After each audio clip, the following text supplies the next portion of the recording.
निश्चयता बढ्दै जाँदा अघिल्तिर आइपर्ने कुराहरूप्रति इभान सचेत हुँदै गइरहेको थियो।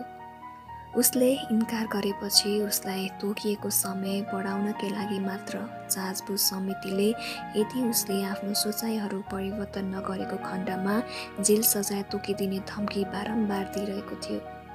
इभानले सक्दो रूपमा स्पष्टसँग बताएको थियो, म आफ्नो सैन्य इकाइमा अधिकृतहरू र सिपाहीहरूको बीचमा अनि जुनसुकै सहरमा रहे तापनि येशू ख्रीष्टले मलाई उहाँको वचन घोषणा गर्ने आदेश दिनुभएको छ।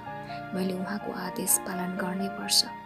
अझै उसको दण्ड घोषणा गरिएको थिएन।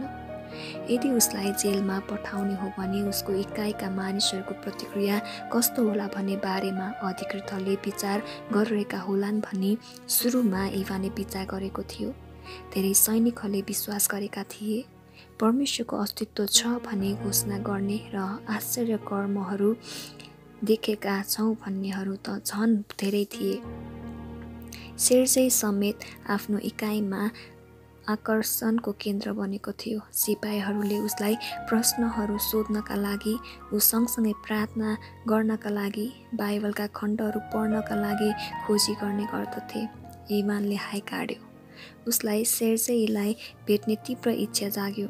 सेर्जेईलाई ऊ कहाँ भेट्ने अनुमति दियोस् भनी उसले बारम्बार अनुरोध गरिएको थियो, तर उसका पहरेदारहरू र कैद कोठाहरू छुट्टा छुट्टै बदलिन्थे अनि उसको अनुरोध हाकिम कहाँ पुग्यो वा पुगेको छैन भन्ने कुरामा उसलाई सन्देह लागेको थियो। सेर्जेई र धेरै सैनिकहरूले उसको लागि प्रार्थना गरिरहेका हुने थिए, इभानलाई थाहा थियो। तर तिनीहरूको प्रतिक्रियाहरूबाट अधिकारी वर्ग डराउने थिएन। दण्ड भोगिसकेपछि पनि बारम्बार पक्राउ गर्नु सामान्य कुरा हुन्थ्यो। प्रभु उसँग धेरै पटक बोल्नु भएको थियो, येशू ख्रीष्ट युद्ध लड्न जाँदै हुनुहुन्छ। हो, उसलाई त्यो थाहा थियो। छुट्टीबाट फर्किएपछि उसका दिनहरू युद्धमा नै बितेका थिएनन् र उसको नयाँ कैद कोठाको भुइँमा पानीको पोखरी जमेको थियो। हावा दुर्गन्धित थियो। खाजाको लागि उसलाई पाउरोटी दिएको थिएन। के यो सङ्घर्ष थिएन त? के ऊ आफ्ना डरहरू, स्वाभाविक जीवन जिउने आकाङ्क्षाहरू अनि अज्ञात कुराहरूको भयसित युद्ध गरिरहेको थिएन? के उसले बारम्बार धम्कीहरू, सुनवाईहरू, जाँचबुझहरू, समय किटानीहरू, विभिन्न जेल चलानहरू, कैद कोठाका परिवर्तनहरू सहिरहेको थिएन? के ऊ पालेहरूको लागि, सोधपुछकर्ताहरूका लागि साक्षी बनिरहेको थिएन? तर जेलको कोठरीमा पुग्नु युद्ध होइन भन्ने कुनै कुराले उसलाई घचघचायो। यो कैद कोठा भिजेको थियो अनि खाट थिएन। यसले नमिठो गरी उसलाई स्पेडोल्स्का कैद कोठा स्मरण गरायो, जहाँ उसलाई 1 वर्ष अघि कैद बनाइएको थियो। त्यहाँका कैद कोठाको डरलाग्दो दृश्य सम्झेर ऊ काम्न थाल्यो। भित्ताबाट बरफ जस्तो पानी पोखिएर आउने कोठा, त्यसपछि बरफ जमाएको कोठा अनि त्यसपछि निसासिँदो वस्त्रको यातना। येशू ख्रीष्ट युद्ध लड्न जाँदै हुनुहुन्छ। यी शब्दहरू घरिघरि उसको मनमा आइरहँदा उपस्थितिको एक अत्यासलाग्दो चेतनाले उसलाई सजग तुल्यायो। घुँडासम्मको पानीमा न्यानोपन छायो अनि ऊ हर्षविभोर भयो। मेरो लागि तिमीले युद्ध लड्नुपर्छ, तर खुसी हौ, म तिमीसित छु। मैले संसारलाई जितेको छु। येशू ख्रीष्ट युद्ध लड्दै हुनुहुन्छ। उहाँले संसारमाथि विजय गर्नुभएको छ। इभानले पनि विजय गर्नेछ। उसका प्रश्नहरू भागिहाले। जेलको सजाय र बर्खास्त हुनेवाला थिएन। इभानको मुहार आँसुले भिज्यो। ऊ आफूले सकेसम्म घोप्टो पर्यो अनि रोयो र आराधना गर्यो। यताउता जाँचबुझ गरिरहेको एउटा पारीले चाक लिएर त्यस कैद कोठामा नजर लगायो। जाँचबुझ समितिलाई जानकारी गराउनु पर्ने केही कुरा त्यहाँ थियो। उसले एउटा सिसा कलम लिएर आफ्नो कपीमा लेख्यो, मोसेफ पानीमा रुँदै बसिरहेको छ। पालेले यो एक असल चिन्ह हो भन्ने आशा गर्यो। सायद यो जवान सिपाही लामो समय नबसिकनै छुट्नेछ। यसलाई बाहिर निकाल्नु एक नराम्रो काम थियो। तिनीहरू यसलाई एक काल्पनिक नाम दिन्थे, तर यो यातना थियो। 10 दिनसम्म इभानले यातना सही रह्यो। आखिरमा मृत्यु र परमेश्वरले उसलाई प्रतिज्ञा गर्नुभएको छुटकाराको लागि प्रार्थना गर्ने बस्न थाल्यो। अन्तमा जाँचबुझ समितिले लगातार यही प्रक्रिया अनि बढाउन इन्कार गर्यो। तिनीहरूको प्रतिवेदनमा माल्सिन निकै कृतज्ञ भएर बसेको थियो। हाम्रो निर्णय यो छ कि उसको मन परिवर्तन गराउने प्रयासहरू व्यर्थ भएको छन्।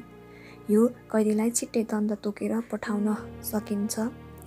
सुरक्षात्मक प्रयासहरू लगातार जारी राख्दा अकल्पनीय परिणामहरू निस्किन सक्नेछन्। अर्को शब्दमा, यदि यही प्रक्रिया अघि बढिरहने हो भने परिणामहरूको जिम्मेवारी केजिबीले लियोस्। सिम्फेरोपोलको जाँचबुझ समितिले होइन, तर यो योजना अनुसार थिएन। माल्सिनलाई भयङ्कर टाउको दुखाइ भएको थियो। उसले होसियारीका साथ योजनाहरू बनाएको थियो। इभानलाई त्यही अवस्थामा लिएर शिविरतर्फ फर्किने उसको अभिप्राय रहेको थिएन। जेल हाताको कफी पसल एक फोहोर ठाउँ थियो। त्यहाँ कुहिएको कपडाहरूको नमिठो गन्ध आउने केही टेबलहरू थिए। बाक्लो कफीलाई एउटा चम्चाले चलाउँदै माल्सिनले भोड्का पिउने चाहना गर्यो। केजिबीले क्रेचमा रहेको आफ्नो शाखा सदरमुकाममा भोइसेभको काम तमाम गरेपछि कार्यक्रम लगातार गर्दै जाने योजना बनाएको थियो। सायद यो केजिबीलाई जिम्मा लगाइदिनु नै सबभन्दा उत्तम हुने थियो। सैनिक जाँचबुझ आयोगमा कानुनी ज्ञान त हुनुपर्ने हो, जुन सुरक्षा शक्तिमा आवश्यक थिएन। प्रशासनिक रूपले काम गर्ने, कानुनी अदालतमाथि नियन्त्रण गर्ने अनि मजदुर वर्गको सुरक्षाको लागि आवश्यक पर्दा कानुनलाई निलम्बन गर्ने अधिकार केजिबीमा निहित थियो। माल्सिन खुट्टा बजार्दै ठिङ्ग उभियो। उसको टाउको असाध्यै दुखिरहेको थियो। मोइसिया पूर्ण स्वस्थ भएर क्रेचतर्फ फर्किनु अघिका केही दिनहरूको कुरा हो, जहाँ उसलाई विशेष कोठामा राखिएको थियो। माल्सिन सम्भव भएसम्म हरेक कुराहरू सामान्य देखाउन लागि परेको थियो। सूचीमा अङ्कित मानिसहरूसित कुनै घटना घट्नु हुँदैन। टाउको नदुखाइ नहट्ने भए तापनि माल्सिनले बडो सावधानीपूर्वक आफ्नो योजना लागू गरायो।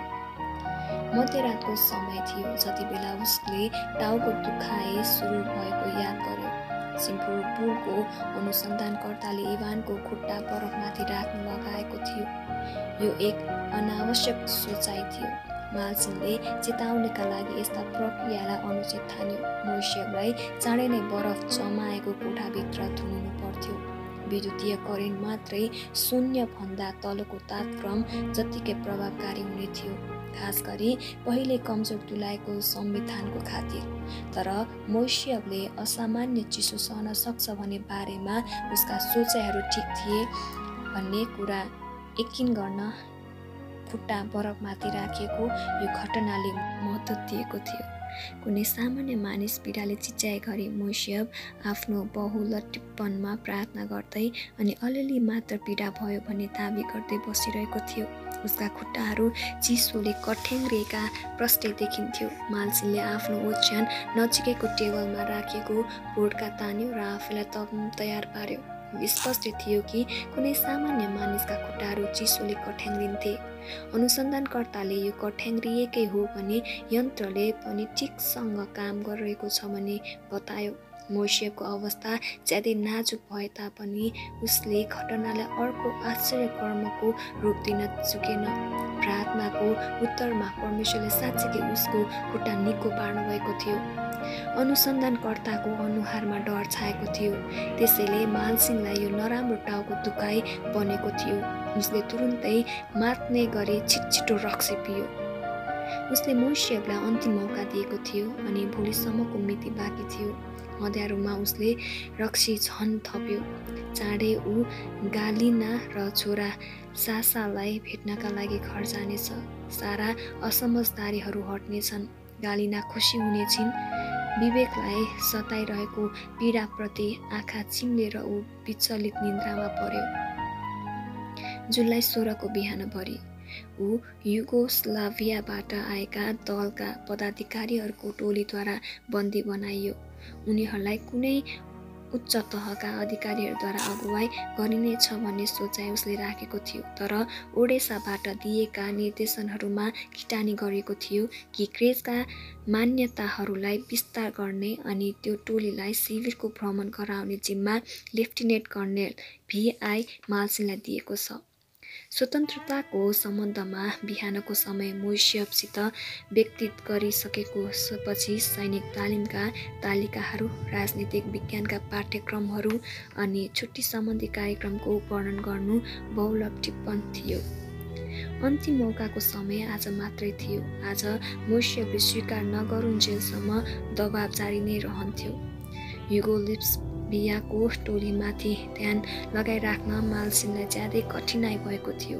मोइसेफले शिविरको सांस्कृतिक मञ्चको खचाखच भरिएको दर्शक बिनमा उभिएर नम्रतापूर्वक उसका धार्मिक विचारको परित्याग गरेको अनि सोभियत राज्य विरुद्धका उसका आरोपहरूको स्वीकारोक्त गरिएका बारेमा विचार गर्दै उसले त्यो विजयपूर्ण दौडलाई बडो मुस्किलले थाम्न सकिरहेको थियो। तब विश्वासमा डुबेका सैनिकहरूले तिनीहरूको नेतालाई हेरुन्। सायद मोइसेफले दयाको लागि र उसले गलत कार्यतर्फ उन्मुख गरिएका मानिसहरूको विचार सच्याउनको लागि मौका प्रदान गर्न बिन्ती चढाउनु पर्छ।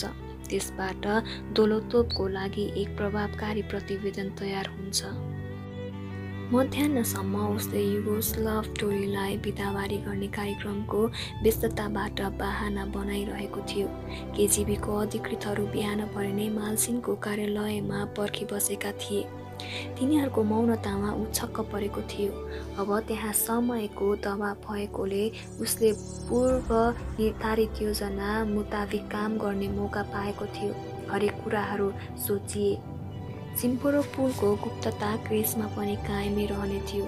मोइसेफको इकाइका सैनिकहरूका बीचमा कुनै हल्ला वा सोधपुछ हुने थिएन।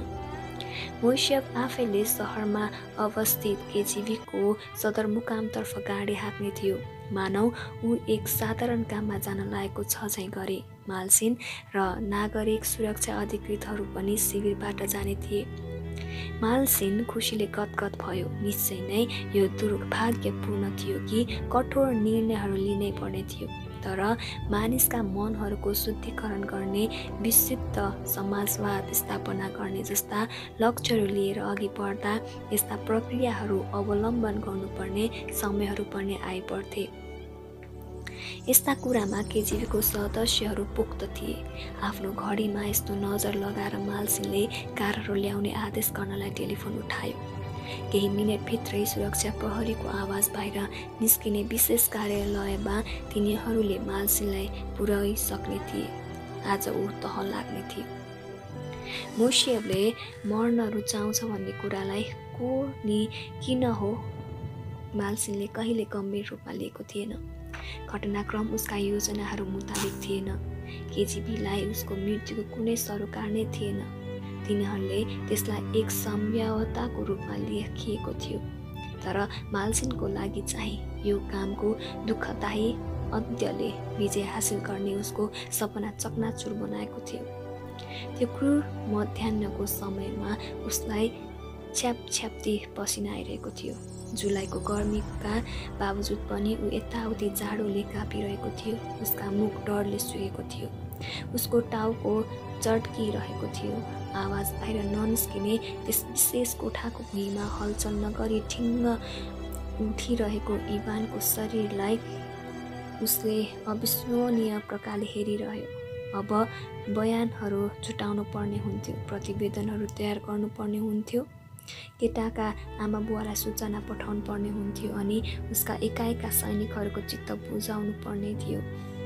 विश्वासी सेजैलाई थुनामा राख्न सकिने थियो, तर सैनिकहरूलाई मोइसेफको मृत्युबारे केही बुझाउन सकिने थियो। KGBका मानिसहरू चुपचापसँग कोठा सफा गरेका थिए। माल्सिन आफ्नो छातीमाथि दुवै हात खुम्च्याएर कम्पनलाई रोक्दै खडा भयो। ऊ बस्न चाहन्थ्यो, लम्पसार पर्न चाहन्थ्यो, केवल गल्ती कहाँ भएको थियो भनी पत्ता लगाउनको लागि। अनि मोइसेफका चित्कारहरू र प्रार्थनाहरू बिलाएर जानु अघि उसले भनेका कुराहरू फेरि सुन्नका लागि। ख्रिस्टले सबै पापीलाई प्रेम गर्नुहुन्छ। के यो उसले भनेको थियो त? उसको मुटु वरपर छेडिएका चोटहरूबाट रगतका मसिना सिर्काहरू निस्किरहेका थिए। केही जीविका मानिसहरूले ऊ अझै मरेको छैन भने उसका मृत्युलाई एक घटनाको रूपमा देखाउन सकिन्छ भने सोचिरहेको थिए। मोइसेफलाई एउटा कम्बलले छिटो छिटो बेघर्दै तिनीहरूले माल्सिनलाई उसको मार्गबाट धकेलेर एक मूर्ख मानिससित चाहिँ व्यवहार गरिरहेका थिए। यस्तो टाउको दुखाइको लागि त्यहाँ एकजना डाक्टर त अवश्य थियो। माल्सिन हातमाथि टाउको अड्याउँदै थचक्क बस्यो। यदि तिनीहरू चाहन्छन् भने मोइसेफलाई फालिदिउँ। कालो समुद्र नजिकै छँदैछ। आफूले याद गर्नुपर्ने केही कुरा छ भने माल्सिनले विचार गर्यो। यदि पिटाइ रोकिन्छ भने मात्र। मोइसेफले भनेको थियो। माल्सिनले छलछली सम्झियो।